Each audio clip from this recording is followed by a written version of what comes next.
So is it not with me as with that muse stirred by a painted beauty to his verse, who heaven itself for ornament doth use, and every fair with his fair doth rehearse, making a couplement of proud compare with sun and moon, with earth and sea's rich gems, with April's first-born flowers and all things rare, that heaven's air in this huge rondure hems. Oh, let me, true in love, but truly right, and then believe me, my love is as fair as any mother's child, though not so bright as those gold candles fixed in heaven's air. Let them say more, that like of hearsay well. I will not praise that purpose not to sell. My glass shall not persuade me I am old, so long as youth and thou are of one date. But when in thee time's furrows I behold, then look I death my days should expiate. For all that beauty that doth cover thee is but the seemly raiment of my heart, which in thy breast doth live, as thine in me. How can I be elder than thou art? Oh, therefore, love, be of thyself so wary, as I not for myself, but for thee will, bearing thy heart, which I will keep so chary, as tender nurse her babe from faring ill. Presume not on thy heart when mine is slain, thou gavest me thine, not to give back again. As an imperfect actor on the stage, who with his fear is put beside his part, or some fierce thing replete with too much rage, whose strength abundance weakens his own heart. So I, for fear of trust, forget to say the perfect ceremony of love's rite, and in my own love's strength seem to decay, or charged with burden of mine own love's might. Oh, let my books be then the eloquence, and dumb presagers of my speaking breast, who plead for love, and look for recompense, more than that tongue that more hath more expressed. Oh, learn to read what silent love hath writ, to hear with eyes belongs to love's fine wit. Shakespeare's Sonnet 24. Mine eye hath played the painter, and hath stelled thy beauty's form in table of my heart. My body is the frame wherein 'tis held, and perspective it is best painter's art. For through the painter must you see his skill, to find where your true image pictured lies, which in my bosom shop is hanging still, that hath the windows glazed with thine eyes. Now see what good turn eyes for eyes have done. Mine eyes have drawn thy shape, and thine from me are windows to my breast, where through the sun delights to peep, to gaze therein on thee. Yet eyes this cunning want to grace their art. They draw but what they see, know not the heart. Shakespeare's Sonnet 25. Let those who are in favor with their stars of public honor and proud titles boast, whilst I, whom fortune of such triumph bars, unlooked for joy in that I honor most. Great princes' favorites their fair leaves spread, but as the marigold at the sun's eye, and in themselves their pride lies buried, for at a frown they in their glory die. The painful warrior famoused for worth, after 1,000 victories once foiled, is from the book of honor razed quite, and all the rest forgot for which they toiled. Then happy I, that love and am beloved, where I may not remove nor be removed. Shakespeare's Sonnet 26. Lord of my love, to whom in vassalage thy merit hath my duty strongly knit, to thee I send this written embassage, to witness duty, not to show my wit. Duty so great, which wit so poor as mine may make seem bare, in wanting words to show it, but that I hope some good conceit of thine in thy soul's thought all naked will bestow it. Till whatsoever star that guides my moving points on me graciously with fair aspect, and puts apparel in my tattered loving to show me worthy of thy sweet respect. Then may I dare to boast how I do love thee, till then not show my head where thou mayst prove me. Shakespeare's Sonnet 27. Weary with toil I haste me to my bed, the dear repose for limbs with travel tired, but then begins a journey in my head, to work my mind when body's work's expired. For then my thoughts, from far where I abide, intend a zealous pilgrimage to thee, and keep my drooping eyelids open wide, looking on darkness which the blind do see. save that my soul's imaginary sight presents thy shadow to my sightless view, which, like a jewel hung in the ghastly night, makes black night beauteous, and rolled face new. Lo, thus by day my limbs, by night my mind, for thee, and for myself no quiet find. Shakespeare's Sonnet 28. How can I then return in happy plight, that am debarred the benefit of rest, when day's oppression is not eased by night, but day by night and night by day oppressed? And each, though enemies to either's reign, do in consent shake hands to torture me. The one by toil, the other to complain how far I toil, still farther off from thee. I tell the day to please him, thou art bright, and dost him grace when clouds do blot the heaven. So flatter I the swart-complexioned night, when sparkling stars tweer not, thou gild'st the even. But day doth daily draw my sorrows longer, and night doth nightly make grief's length seem stronger. Shakespeare's Sonnet 29.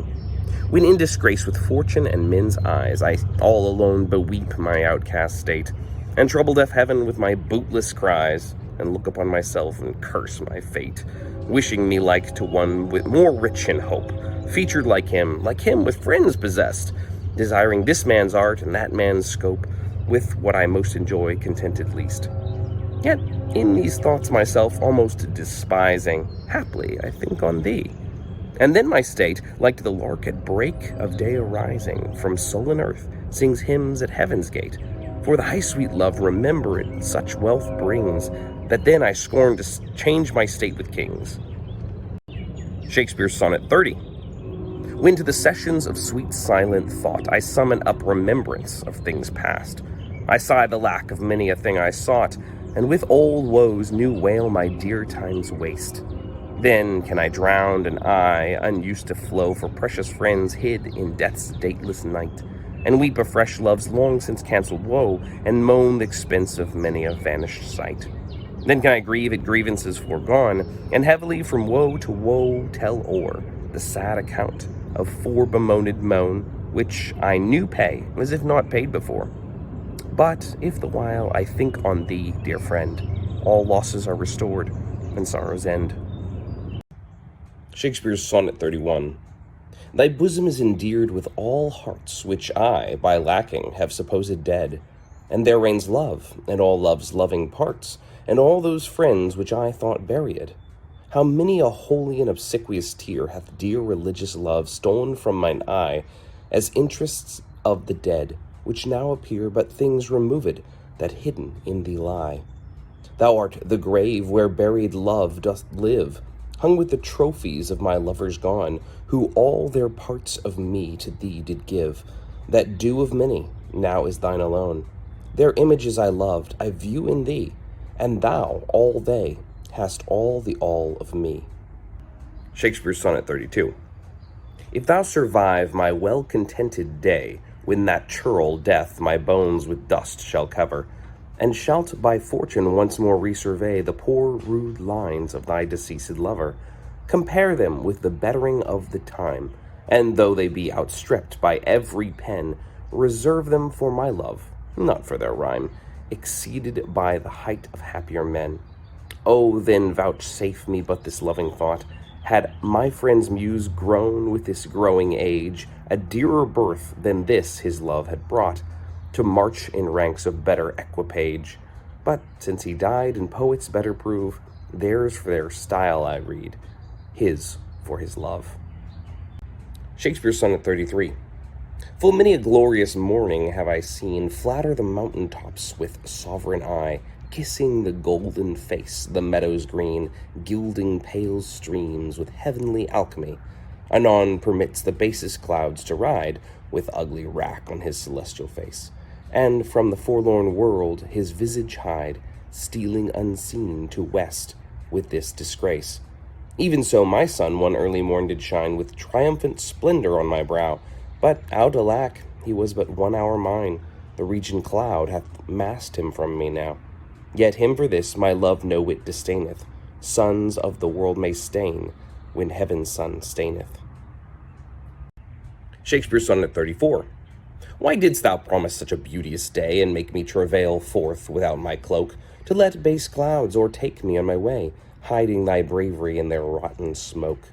'Tis not enough that through the cloud thou break to dry the rain on my storm-beaten face, for no man well of such a salve can speak that heals the wound and cures not the disgrace.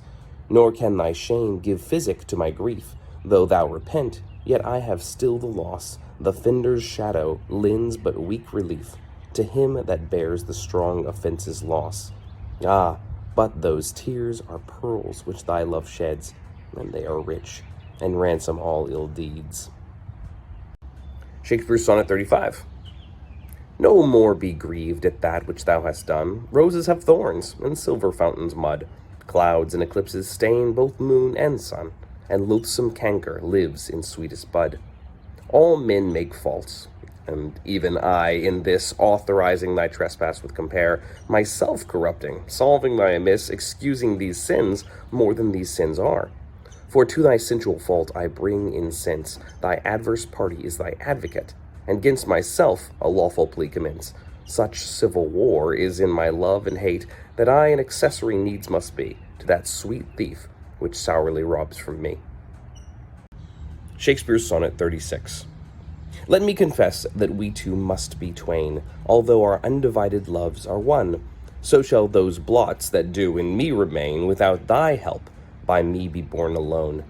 In our two loves there is but one respect, though in our lives a separate spite, which, though it alter not love's sole effect, yet doth it steal sweet hours from love's delight.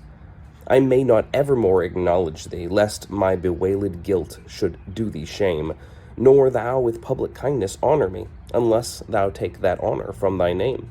But do not so. I love thee in such sort, as thou being mine, mine is thy good report. Shakespeare's Sonnet 37.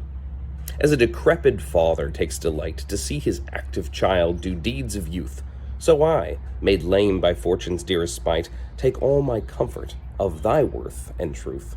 For whether beauty, birth, or wealth, or wit, or any of these all or more, entitled in thy parts do crowned sit, I make my love engrafted to this store. So then I am not lame, poor, nor despised, whilst that this shadow doth such substance give, that I in thy abundance am sufficed, and by a part of all thy glory live. Look what is best, that best I wish in thee, this wish I have, the 10 times happier me. Shakespeare's Sonnet 38. How can my muse want subject to invent, while thou dost breathe, that pour'st into my verse thine own sweet argument, too excellent for every vulgar paper to rehearse? O give thyself the thanks, if aught in me worthy perusals stand against thy sight. For who's so dumb that cannot write to thee, when thou thyself dost give invention light? Be thou the 10th muse, 10 times more in worth than those old 9 which rhymers invocate. And he that calls on thee, let him bring forth eternal numbers to outlive long date. If my slight muse do please these curious days, the pain be mine, but thine shall be the praise. Shakespeare's Sonnet 39. O how thy worth with manners may I sing, when thou art all the better part of me? What can mine own praise to mine own self bring, and what is but mine own, when I praise thee? Even for this, let us divided live, and our dear love lose name of single one, that by this separation I may give that due to thee, which thou deservest alone. Oh, absence, what a torment wouldst thou prove, were it not thy sour leisure gave sweet leave to entertain the time with thoughts of love, which time and thoughts so sweetly dost deceive, and that thou teachest how to make one twain, by praising him here, who doth hence remain. Shakespeare's Sonnet 40. Take all my loves, my love. Yea, take them all. What hast thou then more than thou hadst before? No love, my love, that thou mayst true love call. All mine was thine, before thou hadst this more. Then, if for my love thou my love receivest, I cannot blame thee, for my love thou usest. And yet be blamed, if thou thyself deceivest, by wilful taste of what thyself refusest. I do forgive thee robbery, gentle thief, although thou steal thee all my poverty. And yet love knows it is a greater grief to bear love's wrong than hate's known injury. Lascivious grace, in whom all ill will shows, kill me with spites, yet we must not be foes. Shakespeare's Sonnet 41. Those pretty wrongs that liberty commits when I am sometime absent from thy heart. Thy beauty in thy years full well befits, for still temptation follows where thou art. Gentle thou art, and therefore to be won. Beauteous thou art, and therefore to be assailed. And when a woman woos, what woman's son will sourly leave her till he have prevailed? Ay me, but yet thou mightst my seat forbear, and chide thy beauty and thy straying youth, who lead thee in their riot even there, where thou art forced to break a twofold truth, hers by thy beauty tempting her to thee, thine by thy beauty being false to me. Shakespeare's Sonnet 42.